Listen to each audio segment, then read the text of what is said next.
8 erros graves cometidos pelo ditador Nicolás Maduro, da Venezuela. O poder, quando não encontra limites, costuma cometer seus próprios erros em público. A trajetória de Nicolás Maduro no comando da Venezuela é um exemplo claro de como decisões acumuladas ao longo do tempo podem empurrar um país inteiro para o colapso político, econômico e social. Ao longo dos anos, Maduro transformou crises administráveis em rupturas profundas, criando um cenário de tensão permanente, desconfiança internacional e desgaste interno sem precedentes.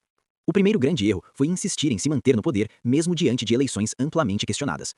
Ao ignorar críticas internas e externas sobre a legitimidade do processo eleitoral e seguir governando como se tivesse respaldo total, Maduro aprofundou a divisão do país. Uma parte significativa da população deixou de reconhecer sua autoridade, enquanto governos estrangeiros passaram a tratar a Venezuela como um regime isolado, reduzindo drasticamente qualquer margem de negociação diplomática. O segundo erro foi concentrar o poder de forma extrema. Maduro enfraqueceu instituições, esvaziou o papel do parlamento e passou a governar por decretos e decisões unilaterais. Essa centralização não trouxe estabilidade, pelo contrário, criou um sistema frágil, dependente de repressão e lealdade forçada. Quando tudo gira em torno de uma única figura, qualquer falha se transforma em crise nacional. O terceiro erro foi destruir a economia produtiva do país. Controles rígidos, intervenções constantes e insegurança jurídica afastaram investimentos, quebraram empresas e reduziram drasticamente a produção interna. O resultado foi escassez, inflação descontrolada e uma população cada vez mais dependente de subsídios estatais que nunca foram suficientes para garantir dignidade. O quarto erro foi a má gestão do petróleo, a principal riqueza venezuelana.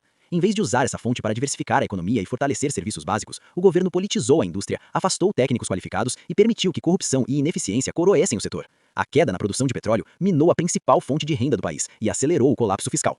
O quinto erro foi negar por tempo demais a crise humanitária. Enquanto hospitais ficavam sem medicamentos e supermercados sem alimentos, o discurso oficial insistia em minimizar a realidade. Essa negação atrasou soluções, bloqueou a ajuda externa e empurrou milhões de venezuelanos para fora do país, criando um dos maiores fluxos migratórios da história recente da América Latina.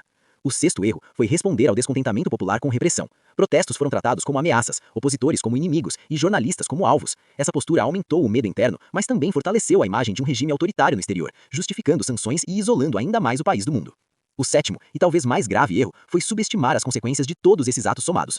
Ao longo do tempo, a perda de legitimidade, o colapso econômico, a repressão interna e o isolamento externo criaram um cenário explosivo. Quando surgem notícias, rumores ou alegações de ações internacionais mais duras contra o regime, elas não aparecem do nada. São fruto direto de anos de decisões que enfraqueceram o Estado, desgastaram alianças e deixaram o governo vulnerável. A história recente da Venezuela mostra que regimes não caem apenas por um erro isolado, mas por uma sequência deles. E quando esses erros se acumulam, o custo não recai apenas sobre quem governa, mas sobre milhões de pessoas que passam a viver sem segurança, sem estabilidade e sem perspectiva de futuro. A pergunta que fica é simples e poderosa. Até onde um governo pode ir antes que as consequências se tornem inevitáveis? Se você gostou desse tipo de curiosidade e quer continuar descobrindo coisas que quase ninguém te conta, já se inscreve no canal agora, deixa o like para apoiar o conteúdo e comenta aqui embaixo qual desses erros mais te surpreendeu, ou sobre qual país você quer ver o próximo vídeo. Sua interação ajuda o canal a crescer e traz mais curiosidades impressionantes para você.